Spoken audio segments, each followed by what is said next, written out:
St. Louis Park is a leader regionally in the work that we're doing around racial equity.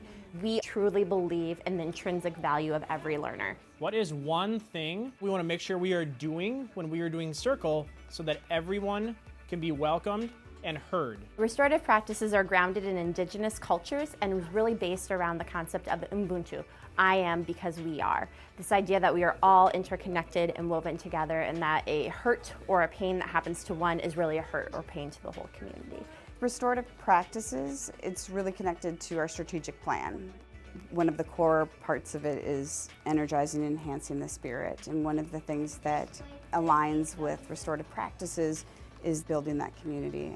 Not only a classroom community, but the community within the school.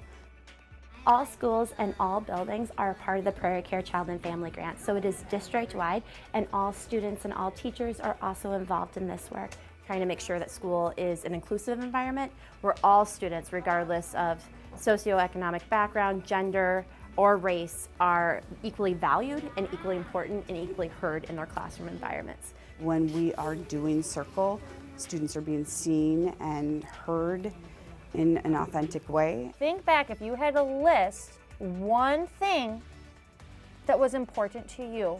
Things were kind of happening in pockets.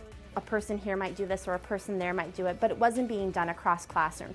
So we received a grant for the entire district to work together on embedding restorative practices both within our classrooms and to repair harm when any sort of conflicts have arisen.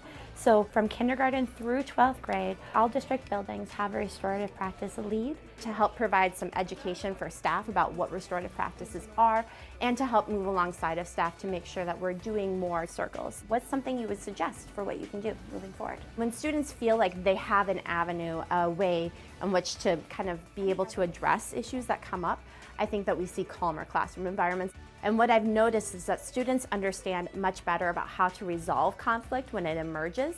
They understand how to use circles and also how to settle quicker.